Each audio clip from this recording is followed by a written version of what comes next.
আল্লাহ রাব্বুল আলামিন আমাদের মাঝে যে রোজা বা মাহে রমজান আমাদের উপর ফরজ করেছেন, আবশ্যক করেছেন, এই মাহে রমজান আল্লাহ তাআলা আমাদের উপর 4টি ধাপে ফরজ করেছেন। কয়টি ধাপে? আওয়াজ দিতে হবে, কয়টি? 4টি ধাপে আল্লাহ তাআলা মাহে রমজান আমাদের উপর ফরজ করেছেন। প্রথম ধাপ ছিল আল্লাহর হাবিব সাল্লাল্লাহু আলাইহি ওয়াসাল্লাম তিনি প্রত্যেক মাসে 3 দিন, আরবি মাসে মাঝখানে 3 দিন তিনি রোজা রাখতেন। তো আল্লাহর হাবিব সাল্লাল্লাহু আলাইহি ওয়াসাল্লাম থেকে দেখে সাহাবায়ে কেরাম রাদিয়াল্লাহু তাআলা আজমাইন তারা রোজা রাখতে শুরু করে, কিন্তু এটার মধ্যে কোনো ওরকম বাধ্যবাধকতা ছিল না, ফরজ ছিল না, আবশ্যক ছিল না। তো প্রাথমিক পর্যায়ে সাহাবায়ে কেরাম রাদিয়াল্লাহু তাআলা আজমাইন রাসূল থেকে দেখে এই প্রত্যেক আরবি মাসের যে দিনটি রোজা সেটা কেউ কেউ রাখেন, কেউ কেউ রাখেন না। এটা ছিল প্রথম পর্যায়ে। দ্বিতীয় পর্যায়ে আল্লাহর হাবিব সাল্লাল্লাহু আলাইহি ওয়াসাল্লাম যখন কিতাবের মধ্যে এসেছে, হাদিসের মধ্যে এসেছে, লামাদিমান নবী সাল্লাল্লাহু আলাইহি ওয়াসাল্লাম আল মদিনা, যখন মক্কা থেকে হিজরত করে তিনি মদিনায় গেলেন, গিয়ে দেখেন সেখানে ইহুদিরা আশুরা রোজা রাখে। আল্লাহর হাবিব সাল্লাল্লাহু আলাইহি ওয়াসাল্লাম এটা দেখে জিজ্ঞাসা করলেন, কারণ জিজ্ঞাসা করলেন। তখন তারা বলল, ইয়া রাসূলুল্লাহ, এই দিনে আল্লাহ রাব্বুল আলামিন নবী মূসা আলাইহিস সালাতু ওয়াস সালামকে ফিরআউনের কবল থেকে পরিত্রাণ দান করেছেন, সেজন্য আমরা শুকরিয়া তার এই দিনে রোজা রাখি। আল্লাহর হাবিব সাল্লাল্লাহু আলাইহি ওয়াসাল্লাম বলেন যে মূসার উপরে তোমাদের চেয়ে আমার হক বেশি। তখন এই সাহাবাদেরকে বললেন যে তোমরা আগামী বছর থেকে এই দিনের সাথে যুক্ত করে আরো একটা রোজা রাখবে। তখন মুসলমানদের উপরে আশুরা রোজা আবশ্যক ছিল, যে রাসূল সাল্লাল্লাহু আলাইহি ওয়াসাল্লাম নিজে আদেশ করেছেন। সুবহানাল্লাহ। কারণ তিনি এমন একজন মানুষ, তিনি যেটা বলবেন সেটাই শরীয়ত। সুবহানাল্লাহ। তো তিনি বলার পরে এরপর থেকে আশুরা রোজা মুসলমানদের জন্য আবশ্যক ছিল। তৃতীয় ধাপে আল্লাহ রাব্বুল আলামিন কোরআনে কারীমের মধ্যে যখন আয়াত নাযিল করলেন, গত জুমায় বলেছি, আল্লাহ রাব্বুল আলামিন সূরাতুল বাকারার 183 নম্বর আয়াতের মধ্যে বলেন, ইয়া আইয়ুহাল্লাযীনা আমানু কুতিবা আলাইকুমুস সিয়াম কামা কুতিবা আলাল্লাযীনা মিন ক্বাবলিকুম লাআল্লাকুম তাত্তাকুন। তোমাদের উপরে রোজা ফরজ করা হয়েছে, সিয়াম ফরজ করা হয়েছে, যেরকম ভাবে তোমাদের উপর ফরজ ছিল। এটা ছিল তৃতীয় ধাপ। আর এটার সাথে যাও সুযোগ ছিল, আল্লাহ রাব্বুল আলামিন কোরআনের মধ্যে বলেছেন এর পরের আয়াতে, আইয়ামুন মা'দুদাত ফামান কানা মিনকুম মারিদা আও আলা সাফারিন ফা'iদ্দাতুন মিন আইয়ামিন উখরা ওয়া আলাল্লাযীনা ইউতিকুনাহু ফিদয়াতুন তু'আম মিসকিন। তৃতীয় ধাপে যখন মুসলমানদের উপর রোজা ফরজ করা হলো, তখন সেখানে এই সুযোগও দিয়ে দেওয়া হলো যে যারা ধনী, যারা পয়সাওয়ালা, তারা চাইলে তাদের রোজার পরিবর্তে ফিদিয়া দিতে পারে। অর্থাৎ তারা রোজা না রেখেও ফিদিয়া দেওয়ার মাধ্যমে তারা রোজা পালন করার সুযোগ ছিল। তৃতীয় ধাপে তৃতীয় ধাপে সুযোগ ছিল। তারপরে আল্লাহ রাব্বুল আলামিন সর্বশেষ আয়াত নাযিল করলেন। এরপর আয়াত 185 নম্বর আয়াতের মধ্যে আল্লাহ তাআলা বলেন, শাহরু রমাদানাল্লাযী উনজিলা ফীহিল কুরআন হুদাল লিন-নাসি ওয়া বায়িনাতিন মিনাল হুদা ওয়াল ফুরকান ফামান শাহিদা মিনকুমুশ শাহরা ফালইয়াসুম। কোরআনের মধ্যে কোরআনের আয়াতগুলো দুই ভাগে বিভক্ত। কয় ভাগে? আওয়াজ দিতে হবে, কয় ভাগে? দুই ভাগে বিভক্ত। তাফসীরের আলোচনা কিন্তু আমি সংক্ষেপে বোঝার জন্য আপনাদেরকে বলছি। সেটা হলো নাসিখ মানসুখ। একটা হলো নাসিখ আর একটা হলো মানসুখ। এক প্রকার আয়াত আছে যেগুলো আল্লাহ তাআলা আগে নাযিল করেছেন, এক ধরনের আয়াত আছে যেগুলোর বিধিবিধান আল্লাহ তাআলা আগে নাযিল করেছেন এবং পরবর্তীতে ওই আয়াতের হুকুম রহিত করে আবার নাযিল করেছেন। এজন্য আগে যে আয়াতগুলো নাযিল হয়েছে সেগুলোকে বলা হয় মানসুখ, আর পরে আয়াত নাযিল করে আগের হুকুম যে রহিত করা হয়েছে সেগুলোকে বলা হয় নাসিখ। রহিত রহিতকারী, আরেকটা হলো রহিতকৃত। তো কেউ যদি বলে ফামান তাতাওয়া মিনকুম, আল্লাহ তাআলা যে কোরআনের মধ্যে বলেছেন যে কেউ চাইলে তোমরা ফিদিয়া দিয়ে তোমাদের রোজা আদায় করতে পারো। এখন কেউ যদি এই দলিল নিয়ে আসে তাহলে এটা সঠিক হবে না। কি বলেন, ঠিক কি না? এটা সঠিক হবে না। কেন? আল্লাহ তাআলা পরের আয়াতে নাযিল করলেন, ফাইনালি আল্লাহ তাআলা নাযিল করেছেন যে ফামান শাহিদা মিনকুম আশ-শাহরা ফালইয়াসুম, তোমাদের কেউ যদি রমাদানে উপস্থিত হয়, রমাদান মাস পায়, সে ধনী হোক অথবা গরীব হোক, সে সাদা হোক কালো হোক, সে যাই হোক না কেন, নারী হোক বা পুরুষ হোক, তার জন্য রোজা রাখা তার জন্য আবশ্যক। তার পক্ষ থেকে ফিদিয়ার করার সুযোগ নাই, ফিদিয়ার মাধ্যমে রোজা পালন করার কোনো সুযোগ নেই, যেহেতু আল্লাহ তাআলা পরের আয়াতের মাধ্যমে আগের আয়াতের হুকুম রহিত করে দিয়েছেন। যেমন এভাবে আল্লাহ তাআলা মদ পান করা নিষেধ করেছেন, এটাও 4টা ধাপে নিষেধ হয়েছে, নিষিদ্ধ হয়েছে 4 ধাপে। মদ, আমরা যে মদ পান করি, অনেকে, সবাই না, যে সমস্ত যুবকেরা মদ পান করে, এই যে মদ পানের বিষয়টা আল্লাহ তাআলা 4টা ধাপে কোরআনে নিষেধ করেছেন। প্রথম ধাপে আল্লাহ তাআলা বলেছেন ইয়াসআলুনাকা আনিল খামরি ওয়াল মাইসির, রাসূল আপনার কাছে মানুষ এসে মদ সম্পর্কে জিজ্ঞাসা করবে, আপনি তাদেরকে বলে দিন ফিহি মা ইসমুন কাবীর ওয়া মানাফিউ লিন-নাস। প্রথম ধাপ ছিল যে ইয়া রাসূলুল্লাহ আপনার কাছে মদ সম্পর্কে জিজ্ঞাসা করলে আপনি বলেন কুল ফিহি মা ইসমুন কাবীর, মদ পান করার মধ্যে গুনাহ আছে, তবে উপকারও আছে। এটা ছিল প্রথম ধাপ। আবার এরকম ভাবে ধাপে ধাপে সর্বশেষ এসে আল্লাহ তাআলা নাযিল করলেন ইয়া আইয়ুহাল্লাযীনা আমানু ইন্নামাল খামরু ওয়াল মাইসিরু ওয়াল আনসাব, হে রাসূল ইয়া আইয়ুহাল্লাযীনা আমানু ইন্নামাল খামরু ওয়াল মাইসির, নিশ্চয়ই মদ জুয়া সব শয়তানের কাজ। সুতরাং মুসলমানরা এগুলো পালন করতে পারে না, খেতে পারে না, পান করতে পারে না। সুতরাং তাদের জন্য মদ জুয়া এবং লটারি থেকে বিরত থাকা তাদের জন্য আবশ্যক। আল্লাহ তাআলা মদটা 4টা ধাপে নিষেধ করেছেন। এরকম ভাবে মাহে রমাদানের রোজা আল্লাহ তাআলা 4টা ধাপে গিয়ে ফাইনালি বলেছেন ফামান শাহিদা মিনকুম আশ-শাহরা ফালইয়াসুম, যদি কেউ মাহে রমাদানের রোজা পায়, উপনীত হয়, তাহলে তার জন্য মাহে রমাদানের রোজা আবশ্যক। এখানে আর ফিদিয়া দেওয়ার মাধ্যমে রোজা পালন করার কোনো সুযোগ নাই। তবে কেউ যদি অসুস্থ থাকে অথবা সফরে থাকে, ফামান শাহিদা মিনকুম আশ-শাহরা ফালইয়াসুম ওয়া মান কানা মারিদান আও আলা সাফারিন ফাইদ্দাতুন মিন আইয়ামিন উখরা। আল্লাহ তাআলা বলেন কেউ যদি অসুস্থ থাকে, এমন অসুস্থতা যে অসুস্থতার কারণে সে রোজা রাখতে পারে, এবং মা বোনদের জন্য নির্দিষ্ট কিছু প্রত্যেক মাসে আল্লাহ তাআলার পক্ষ থেকে তাদের জন্য মেহমানদারি, এটাকে মেহমানদারি বলা হয়। যেই মেহমানদারির জন্য তাদের উপর থেকে রোজা মাফ করা হয়েছে, তাদের উপর থেকে নামাজ মাফ করে দেওয়া হয়েছে, এই কয়টা দিন তারা রোজা রাখতে পারবে না, কিন্তু রমাদানের পরে আবার এই রোজা রাখার দরকার আছে না নাই? এটা রাখতে হবে, কিন্তু নামাজের কাজা নাই, নামাজ কাজা করতে হবে না, কিন্তু রোজাটা কাজা করে নিতে হবে। আবার কেউ যদি সফরে থাকে, দূর দেশে, অথবা সফর বলতে মুসাফির হয়, মুসাফিরের আলাদা সংজ্ঞা আছে।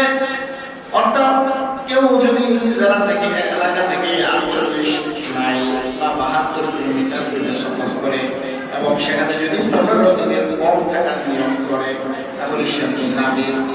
মুসাফির অবস্থায় যদি কেউ চায়, তাহলে সে মুসাফিরের অবস্থায় রোজা রাখতে পারবে, কিন্তু না রাখলেও তার জন্য ফরজিয়াত নাই, বরং সে যখন আবার নামাজ পড়তে ফিরে আসবে তখন এই রোজাগুলো আবার তাকে পুনরায় রেখে ফেলতে হবে।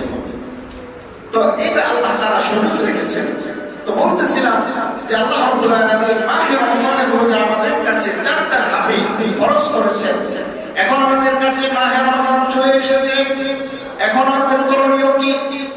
আল্লাহর হাবিব সাল্লাল্লাহু আলাইহি ওয়াসাল্লাম হাদিসের মধ্যে বলেছেন সুমু লিরুয়াতিহি, তোমরা রমাদানের চাঁদ থেকে তারপরে রোজা রাখো এবং চাঁদ থেকে তোমরা রোজা ভঙ্গ করো। অর্থাৎ যখন চাঁদ দেখা হবে, চাঁদ দেখার শুরু থেকে আমাদের রোজা শুরু হয়ে যাবে। আবার যখন চাঁদ দেখবো তখন চাঁদের মাধ্যমে আমাদের মাহে রমাদানের রোজা শেষ হয়ে যাবে। চাঁদের সাথে আমাদের কানেকশন সৌদি আরবের সাথে, বহির্বিশ্বের সাথে, দেশের সাথে আমাদের রোজার কানেকশন না। অনেকে মনে করে সৌদি আরব রোজা শুরু হয়ে গেছে, সুতরাং আমাদের ওখান থেকে রোজা চাঁদ হচ্ছে না।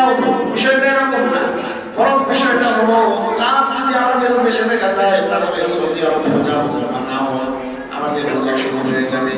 আবার চাঁদ যখন আমরা দেখে ফেলবো তখন বহির্বিশ্বে ঈদ হোক বা না হোক আমাদের দেখার বিষয় না, আমাদের ঈদ শুরু হয়ে যাবে। কি বলেন ঠিক কিনা? আমরা হাদিস মানি, কোরআন মানি, কোন দেশ আমাদের জন্য অনুসরণীয় না। কারণ আল্লাহর হাবিব সাল্লাল্লাহু আলাইহি ওয়াসাল্লাম বলেছেন, তাওফিক মামরাইন, তোমাদের মাঝে আমি দুটি জিনিস রেখে যাচ্ছি, কিতাবুল্লাহি ওয়া সুন্নাত রাসূলি, এক নম্বর কোরআন, দুই নম্বর হলো রাসূলের সুন্নাহ বা হাদিস। এই দুইটাকে আমরা ফলো করব, এই দুইটার বাইরে অন্য কিছু ফলো করার কোনো সুযোগ নাই। তাহলে রমাদান আমাদের মাঝে চলে এসেছে, আজকে দ্বিতীয় রোজা।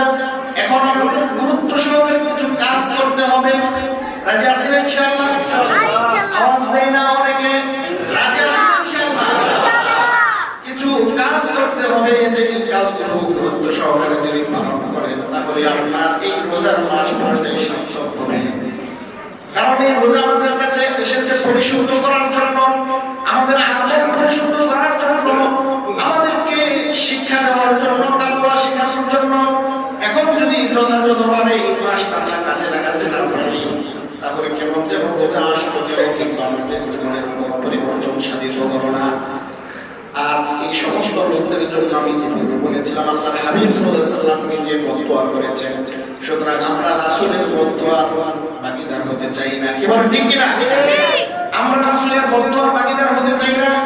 এজন্য আমরা রোজাকে সার্থক করার জন্য 6টা জিনিস কন্ট্রোলে রাখতে হবে। কয়টা জিনিস? আওয়াজ দিতে হবে। কয়টা? 6টা জিনিসকে আমাদের কন্ট্রোলে রাখতে হবে। 6টা জিনিস যদি আমরা কন্ট্রোলে রাখতে পারি তাহলে আশা করা যায় এই রোজার মাস আপনার আমার জন্য শিক্ষা বয়ে নিয়ে আসবে, আপনার আমার জীবনের মধ্যে পরিবর্তন তৈরি করবে। সুতরাং আসুন থেকে কোন 6টা জিনিস, কারণ আমরা হয়তো রোজার মাধ্যমে বাহির থেকে ইনপুট করলাম না, আমরা খাবার দাবার গ্রহণ করলাম না, এটা ঠিক আছে, কিন্তু আউটপুট যদি তৈরি হয়, অর্থাৎ খারাপ আউটপুট যদি তৈরি হয় তাহলে আপনার এই রোজার মাধ্যমে আপনার ব্যক্তি জীবনে কোনো ফল নিয়ে আসবে না। এজন্য সর্বপ্রথম 6টা দরজা বন্ধ করতে হবে। 1 নম্বর দরজা হলো আপনার জবান কন্ট্রোল করতে হবে, আপনার মুখ কন্ট্রোল করতে হবে। কারণ মুখ এমন একটা জিনিস, এই মুখের মাধ্যমে আপনি আপনার সমস্ত আমল বরবাদ করে দিতে পারেন। এজন্য হাদিসের মধ্যে এসেছে, আল মুসলিমু মান সালিমাল মুসলিমুনা মিন লিসানিহি ওয়া ইয়াদিহি, পৃথিবীর মানুষেরা শোনো, মুসলমান প্রকৃত মুসলমান ওই ব্যক্তি যার হাত এবং মুখ থেকে অপর মুসলমান নিরাপদ থাকে। সুবহানাল্লাহ। আপনার হাত থেকে যেরকম ভাবে অপর মুসলমান নিরাপদ থাকবে এরকম ভাবে আপনার মুখ থেকেও অপর মুসলমানের নিরাপত্তার দরকার আছে কিনা বলেন? বলেন আছে না নাই? সুতরাং আপনার মুখ জবানকে কন্ট্রোলে রাখতে হবে। জবান দিয়ে ফাহিশা কথা বের করা যাবে না, অন্যের গীবত বের করা যাবে না, পরনিন্দা বের করা যাবে না, মুখ দিয়ে আপনার ঝগড়ার সমস্যার খারাপ কথা বলা যাবে না। আপনার মুখকে কন্ট্রোলে রাখতে হবে 1 মাস। কয় মাস? 1 মাস। বাকি মাসেও কন্ট্রোলে রাখতে হবে, কিন্তু এই 1 মাস আপনাকে প্রশিক্ষণ দিতে হবে। আল্লাহর ভয় আপনার ভিতরে জাগ্রত করে তারপরে আপনি মুখকে কন্ট্রোলে নিয়ে আসেন। আপনি ফাহিশা কথা, মিথ্যা কথা, গীবত, পরনিন্দা এগুলো থেকে নিজেকে দূরে রাখেন, জবানের হেফাজত করেন, আপনার আমলগুলো আস্তে আস্তে ঠিক হয়ে যাবে। আল্লাহর হাবিব সাল্লাল্লাহু আলাইহি ওয়াসাল্লাম অন্য হাদিসের মধ্যে বলেছেন, তোমরা আমাকে 2টা জিনিসের জিম্মাদার দাও, 2টা জিনিসের তোমরা আমাকে জিম্মাদার দাও, তাহলে আমি তোমাকে জান্নাতের জিম্মাদার দেব। আল্লাহর হাবিব সাল্লাল্লাহু আলাইহি ওয়াসাল্লাম বলেন, 1 নম্বর তোমার জবান হেফাজত করো। 2টা জিনিস তুমি যদি তোমার নিজের জিম্মাদারিতে নাও, 1 নম্বর জবান, 2 নম্বর হলো তোমার উরুর মাসখান, তোমার লজ্জাস্থান। এই 2টা জিনিস যদি তুমি হেফাজতে রাখতে পারো, আমি নবী মুহাম্মদ কথা দিচ্ছি তোমাকে জান্নাতে নেওয়ার জিম্মাদারি আমি নিয়ে নিলাম। সুবহানাল্লাহ। তাহলে আপনার জবানকে হেফাজত করতে হবে। জবান দিয়ে ফাহিশা কথা বের করা যাবে না, কোনো অনর্থক কথা বলা যাবে না। হয় জিকির আজকার করবেন, ভালো কথা বলবেন, না হয় চুপ থাকে। এজন্য হাদিসের মধ্যে এসেছে মানুষ সমাতা নাজাত, যে চুপ থাকলো সে নাজাত পেয়ে। সুবহানাল্লাহ। কিন্তু অনর্থক কথা মুখে বের করা যাবে না। আমরা অনেকেই আছি, সময় পার হয় না, আমরা কোথাও কোনো একজন সমবয়স্কের লোকের সাথে বসে যাই, বসে দুনিয়াতে যত অনর্থক কথা আছে, ফাহিশা কথা আছে, অন্যের বাড়িতে কি হলো, আমি কি করলো না করলো, এগুলো কি বক্তব্যনিন্দা আমাদের মাধ্যমে শুরু হয়ে যায়। এজন্য 1 নাম্বার দরজা বন্ধ করতে হবে, মুখের লাগাম টেনে ধরতে হবে। 2 নাম্বার কান হেফাজত করতে হবে, কানের দরজা বন্ধ করতে হবে। আপনার কান দিয়ে কোনো রকম ফাহিশা কোনো জিনিস যেন প্রবেশ না করে, এই ব্যাপারে সচেতন হতে হবে। এমন অনেক যুবক ভাই আছে রোজা রেখেও তারা কানে লাগিয়ে গান শোনে। আছে না নাই? বলেন আছে না নাই? আছে। এরকম অনেক লোক রোজা অবস্থায় সে গান শুনতেছে, অথবা কোনো নৃত্য অথবা খারাপ ফাহিশা জিনিস কান দিয়ে ঢুকাচ্ছে। এজন্য আপনার ভিতরে যেন কোনো খারাপ কিছু না যায়, কানকে কন্ট্রোলে রাখতে হবে। আপনি কোথাও বসে আছেন, কেউ আপনার কাছে পরনিন্দা করছে, গীবত করছে, আপনি শুনতেছেন, বলতেছেন না। আপনি যদি মনে করেন যে আমি শুনতেছি, বলতেছি তো না, কিন্তু হাদিসের মধ্যে এসেছে যে গীবত করবে এবং যে গীবত শুনবে উভয় সমান গুনাহগার। নাউজুবিল্লাহ। এজন্য বলাও যাবে না, শোনাও যাবে না, বরং কেউ বলতে চাইলে তার কাছ থেকে নিজে সরে আসা, তাকে দূরে সরিয়ে দেওয়া। কারণ গীবত বলাও যাবে না, কন্ট্রোল করতে হবে, শোনাও যাবে না, কান কন্ট্রোল করতে হবে। 3 নাম্বার দরজা হলো আপনার চোখের হেফাজত করা। কি হেফাজত করা? চোখ হেফাজত করা।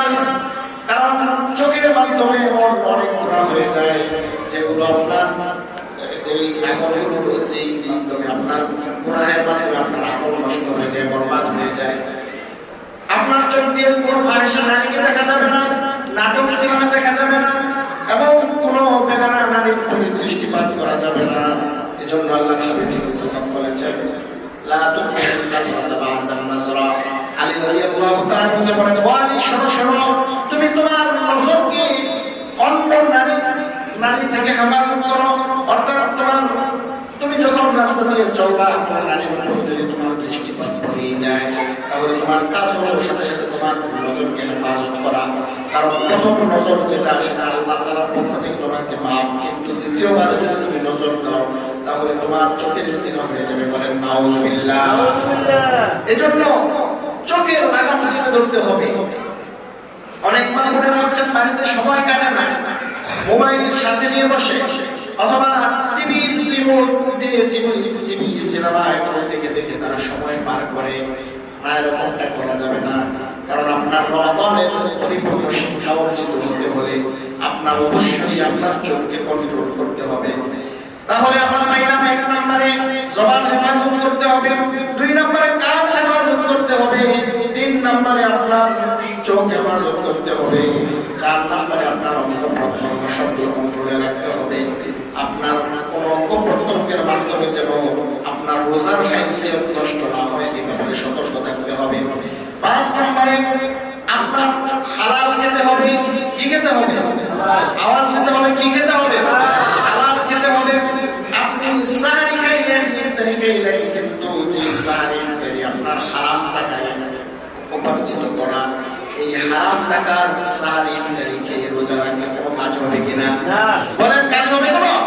এজন্য আপনার ইনকাম হালাল হতে হবে, আপনার খাদ্য হালাল হতে হবে।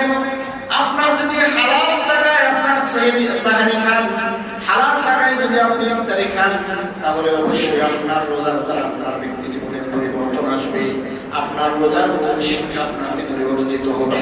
সুতরাং আমাদের মধ্যে তো হারামের ছড়াছড়ি, এমন একটা জামানায় আমরা এসে গেছি যে প্রত্যেকের ঘরে ঘরে হারাম ঢুকে গেছে। বিশেষ করে সুদের লেনদেন অহরহ, প্রত্যেকটা ঘরে ঘরে সুদের লেনদেন, কেউ প্রকাশ্যে কেউ অপ্রকাশ্যে। প্রিয় ভাই, আপনি সুদের ব্যাপারে সচেতন হন। আল্লাহ তাআলা সুদকে হারাম করেছেন। সুদের অনেক গুনাহ, প্রায় 70টা গুনাহ, এর মধ্যে মধ্যে সর্বনিম্ন যে গুনাহ সেটা হলো আপন মায়ের সাথে জিনা করা। নাউজুবিল্লাহ বলেন, জোরে বলেন নাউজুবিল্লাহ। সুদের সর্বনিম্ন গুনাহ হলো নিজের আপন মায়ের সাথে জিনায় লিপ্ত হওয়া। আর সবচেয়ে বড় গুনাহ হলো আল্লাহ এবং তার রাসূলের সাথে যুদ্ধ ঘোষণা করা। করেন নাউজুবিল্লাহ। এজন্য সুদ দেওয়া ওইটা থেকে বিরত থাকতে হবে। রাজি আছেন ইনশাআল্লাহ? আওয়াজ করে গেছে যে হুজুর আমি নিজেই তো এর সাথে সম্পৃক্ত, কিভাবে জোরে বলি? হিম্মত করে, চেষ্টা করে, নিয়ত করে, আল্লাহ চাহে যে আপনার বিকল্প পদ্ধতি খুলে দিবে, এর চেয়ে উত্তম ভালো রিজিকের ব্যবস্থা করে দিবে। কিন্তু আপনি যদি নিয়তি না করলেন, আপনার যদি ইচ্ছাই না থাকে, তাহলে আপনি যে সুদের সাথে সম্পৃক্ত থাকলেন, আপনার ইনকামের মধ্যে, আপনার রিজিকের মধ্যে বরকত হবে না। সুদের অনেকগুলো গুনাহ। আপনার পরিবার থেকে আল্লাহ তাআলা সুখ শান্তি কেড়ে নেবেন, আপনার পরিবার থেকে সুখ শান্তি কেড়ে নেবেন, আপনাকে আল্লাহ তাআলা জায়গায় জায়গায় অপদস্থ করবেন, অপমানিত করবেন, এবং আপনার সুদের টাকায় যে আপনি আপনার সন্তান লালন পালন করছেন, আপনার সন্তানগুলো কখনো মানুষ হবে না। কারণ আপনার এই সুদের হারাম টাকার খেয়ে পড়ে সে বড় হচ্ছে, এই সন্তান আপনি কখনো মানুষ করতে পারবেন না। এটাই বাস্তবতা। আপনি দেখেন যতগুলো সুদী লোক আছে, সুদী মহাজন আছে, তাদের ঘরের দিকে লক্ষ্য করে দেখেন, তার ঘরে কোনো শান্তি নাই। হয়তো তার স্ত্রীর সাথে যাবে না, অথবা তার মায়ের সাথে যাবে না, অথবা তার পারিবারিক কলহ রয়েছে, তার পরিবারের মধ্যে একটার পর একটা বিপদ আপদ অসুখ বিসুখ লেগেই আছে। সুতরাং আপনার ইচ্ছা করতে হবে, এই যে রমাদান চলতেছে, আপনি আল্লাহর কাছে করজোর বিরুদ্ধে নিবেদন করে যে আল্লাহ সুদের খাতা থেকে নিজেকেও বিরত রাখলাম, আমি আর সুদ খাবো না, সুদ দিব না। আপনি চাইলে আপনার যদি টাকা থাকে, তাহলে আপনি অন্যকে কর্জে হাসানা দিন, খরচ দিন। এখন আমাদের মাঝে খরচ বা ঋণ দেওয়া নেওয়া এটা উঠে গেছে, এখন আমাদের মাঝে সুদ দেওয়া নেওয়া চলে। অথচ আল্লাহ তাআলা কোরআনের মধ্যে বলেছেন, মান যাল্লাযী ইউকরিদুল্লাহ কারদান হাসানা ফায়ুদাইফাহু লাহু আদআফান কাসীরা। কি আছো আল্লাহকে ঋণ দিবা, আর আল্লাহকে তুমি যদি ঋণ দাও, তাহলে আল্লাহ তাআলা তোমাকে এই ঋণের কয়েক গুণ, শত শত হাজার গুণ বাড়িয়ে তোমাকে ঋণ দিয়ে দিবে। সুবহানাল্লাহ। তার মানে আপনি সুদ না দিয়ে, আপনি একটা ভাই বিপদে পড়েছে, তাকে আপনি কিছু টাকা ঋণ দিয়ে দেন, ঋণ দেন যে সাধ্যমতো সময় মতো সে পরিশোধ করে ফেলবে। তাহলে এই যে বিপদে আপনি মুসলমান ভাইকে সহযোগিতা করলেন, ঋণ দিলেন, এটা কি আল্লাহ তাআলা তো ঋণ নেওয়া থেকে মুক্ত। তিনাকে তো টাকা পয়সা দেওয়া লাগে না, খাবার দাবার দেওয়া লাগে না, তিনি এগুলো থেকে মুক্ত। তো আপনি ঋণ কাকে দিবেন? ওই যে বিপদে কোন মুসলমান ভাইকে সহযোগিতা করলেন, এটাই আল্লাহকে ঋণ দেওয়ার সমতুল্য। আর এটাই আপনি টাকা তো ফেরত পাইলেন, পাশাপাশি টাকার সমপরিমাণ সওয়াব আল্লাহ তাআলা আপনাকে দিয়ে দিলেন। সুবহানাল্লাহ। এজন্য আমরা সুদ থেকে বিরত থাকার চেষ্টা করব। বলতেছিলাম শুধু সুদ না, অনেক উচ্চ পদস্থ কর্মচারী আছে, কর্মকর্তা আছে, তারা টেবিলের নিচ দিয়ে ঘুষ নামক লেনদেন আছে না নাই? বলেন আছে না নাই? জায়গায় জায়গায় অফিসে অফিসে টেবিলে ফাইলে আপনাকে টেবিলের নিচ দিয়ে যদি খুশি করতে না পারেন, তাহলে আপনার ফাইল এক টেবিল থেকে আরেক টেবিলে যায় না। কি বলেন আছে না নাই? এই যে ঘুষ দেওয়ার রীতিনীতি, এটা পরিহার করতে হবে।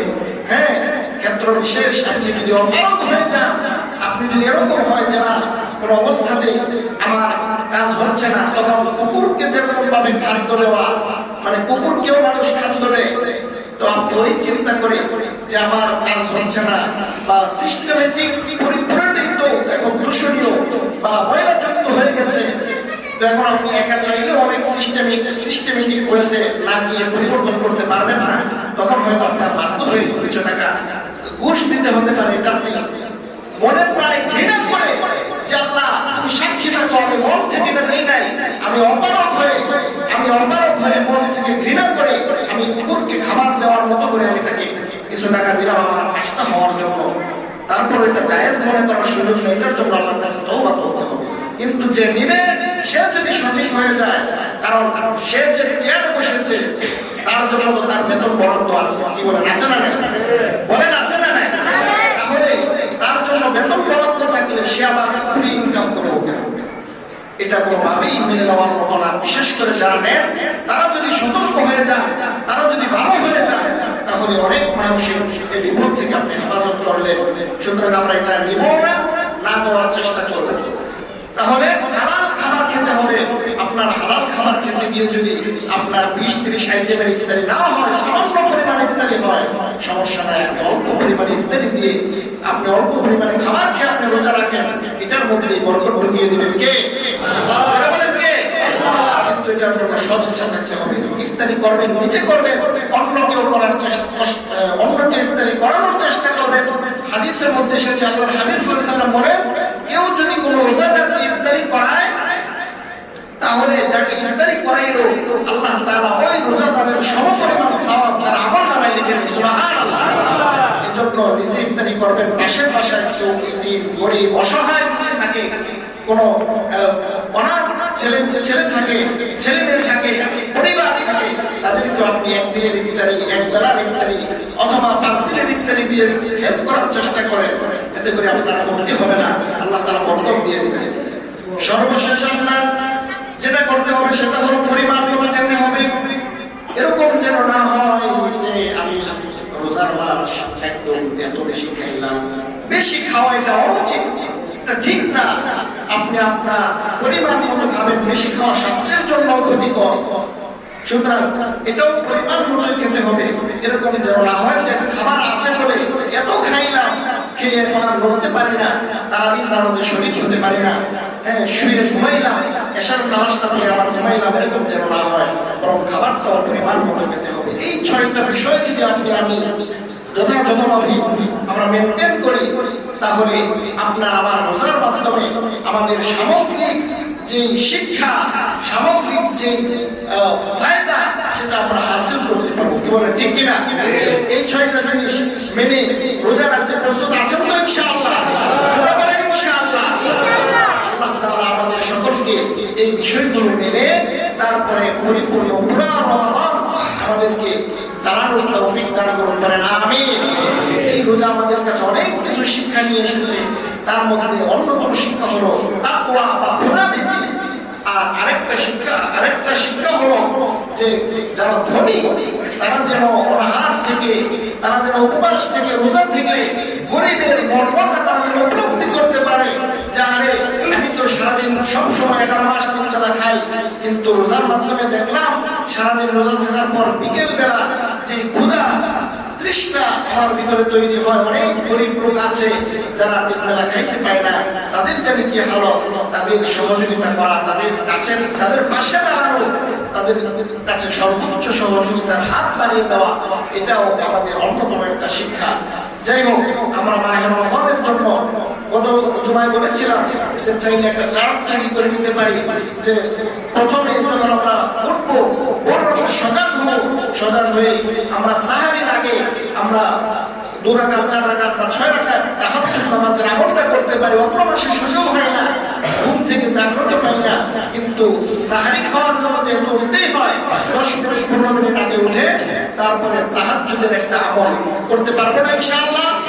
ওই রাতে আল্লাহ তাআলা আপনাকে আমাকে ডাকেন, আপনি তাহাজ্জুদ করে আল্লাহর কাছে আপনার সমস্যাগুলো তুলে ধরেন, তারপরে সাহারি খান। সাহারি খাওয়া এটা সুন্নাহ। আল্লাহর হাবিব সাল্লাল্লাহু আলাইহি ওয়াসাল্লাম হাদিসের বিভিন্ন জায়গায় বলেছেন সাহারি খাও, সাহারি খাওয়া এটা সুন্নাহ। তারপরে ফজর নামাজ পড়ে কিছুক্ষণ কোরআন তেলাওয়াত করে সূরা ইয়াসিন পাঠ করে কিছু সময় ঘুমাই, ঘুম থেকে উঠে আবার কোরআন তেলাওয়াত করার চেষ্টা করি, অথবা আমার কর্মক্ষেত্রে লেগে যায়। তারপরে জোহরের নামাজ, জোহরের পরে আবার সম্ভব হলে 5 মিনিট 10 মিনিট কোরআন তেলাওয়াতের জন্য বরাদ্দ করা। যেহেতু কোরআন নাযিলের মাস, আর এই মাসে আল্লাহর হাবিব সাল্লাল্লাহু আলাইহি ওয়াসাল্লাম বলেছেন ওয়াল আশরু ওয়াল হাসানাতু বিআশরি আমসালিহা, যে একটা সওয়াবের জন্য, নেকির জন্য আল্লাহ তাআলার কাছে 70 থেকে 700 গুণ পর্যন্ত বাড়িয়ে দেওয়া হয়। সুবহানাল্লাহ। এই জন্য বেশি বেশি কোরআন তেলাওয়াতের আমল করা, আসরের নামাজ পড়া, আসরের পরে আবার কিছুক্ষণ কোরআন তেলাওয়াত করা, তারপরে ইফতারির জন্য প্রস্তুতি গ্রহণ করা, ইফতারির আগে যথাসম্ভব দোয়া করা। কি করা? দোয়া করা। যে যেখানে ইফতারি করে এটা নিয়ত করে যে ইফতারিকে সামনে নিয়ে আপনি দোয়া করবেন। কারণ হাদিসের মধ্যে এসেছে সালাসাতুন দুআ দাওয়াতুহুম মুস্তাজাবাতুন, যে 3 ব্যক্তির দোয়া কবুল হয়, ফেরত দেওয়া হয় না। তার মধ্যে একটা হলো দাওয়াতুস সাইম রোজাদারের দোয়া, সে যখন ইফতারিকে সামনে নিয়ে আল্লাহর দরবারে দোয়া করে, তখন আল্লাহ তাআলা তার হাতের দোয়াকে কবুল করে তার চাহিদাকে পূর্ণ করে দেন। সুবহানাল্লাহ। এজন্য ইফতারির আগে অবশ্যই আপনি ফ্যামিলিতে করেন, আপনার স্ত্রী পুত্র ছেলে মেয়ে নিয়ে ইফতারি করেন, সেখানেই আপনি দোয়া করেন। আপনি দোকান পাবে বসে ইফতারি করেন, সেখানেই আপনি একটু দোয়া করেন, মুখতাসার হোক, 1 মিনিট 2 মিনিট হোক, সমস্যা নাই, কিন্তু দোয়া থেকে যেন বঞ্চিত না হয়। হতে পারে আপনার কোনো একদিনের দোয়া আল্লাহর কাছে কবুল হয়ে গেল, আর সে অনুপাতে আপনার সমস্যাগুলোর সমাধান হয়ে গেল। সুবহানাল্লাহ। এজন্য ইফতারের আগে অবশ্যই দোয়াটা যেন করি বা থাকে, এটা খেয়াল রাখা। তারপরে ইফতারি করে মাগরিবের নামাজ জামাতের সাথে আদায় করা, তারপরে কিছুক্ষণ রেস্ট দিয়ে এশারের নামাজ আদায় করা এবং তারাবিতে শরীক হওয়া, তারাবির নামাজ পুরোটাই আদায় করার চেষ্টা করা। আমাদের সমাজে এক শ্রেণীর মানুষ আছে, এক শ্রেণীর ভাই আছে, যারা তারাবির নামাজ 8 রাকাত করে তাদেরকে আর পাওয়া যায় না মসজিদে। এরকম লোক আছে না নাই? বলেন আছে না নাই? না, আমরা এটা বলি যে রমাদানে তারাবির নামাজ 20 রাকাতে 8 রাকাতের কোনো সুযোগ নাই। 8 রাকাত করেন, আপনি তাহাজ্জুদ করেন, লাইলাতুল কিয়ামুল লাইল করেন 8 রাকাত, আপনি 20 রাকাতকে ধোঁকাবাজি দিয়ে 8 রাকাত করতেছেন, এটা তো আল্লাহর সাথে ধোঁকাবাজি ছাড়া কিছুই না। কি বলেন, ঠিক কি না? 8 রাকাত কোনো তারাবি নাই। আল্লাহর হাবিব সাল্লাল্লাহু আলাইহি ওয়াসাল্লামের সাহাবা ওমর ইবনে খাত্তাব রাদিয়াল্লাহু তাআলা 20 রাকাতের তারাবি প্রচলন করেছেন। সুতরাং কত জমায় উঠেছে হাদিস যে সাহাবীদের সুন্নাত আমাদের জন্য আবশ্যকীয়, পালনীয়। সুতরাং 20 রাকাত তারাবি পড়েন, রাকাত কমানোর চেষ্টা করবেন না। আপনি কমানোর চেষ্টা করলে একা একা বাড়িতে পড়েন, কিন্তু মসজিদে এসে 20 রাকাতের ইহতিমাম করার চেষ্টা করেন, নামাজ পড়ে তারপরে বাড়িতে যাওয়া, রাতের বিশ্রাম গ্রহণ করেন। এই চার অনুযায়ী যদি আপনার রমাদান আপনি 6টা মূলনীতি সামনে নিয়ে পালন করেন, তাহলে আপনার পরিবর্তন আসবে কিনা? বলেন আসবে কিনা? অবশ্যই আসবে। আল্লাহ তাআলা আমাদের সকলকে এই সবগুলো বিষয় আমল করার তৌফিক দান করুন। আবার বলি আমিন। ওয়া আমিন ইল্লাল বালাগ। আসসালামু আলাইকুম ওয়া রাহমাতুল্লাহি ওয়া বারাকাতুহু। সম্মানিত হাজিরিন, আমি প্রথম তারাবির দিন বলেছিলাম যে আমাদের এখানে ইফতারখানা আছে।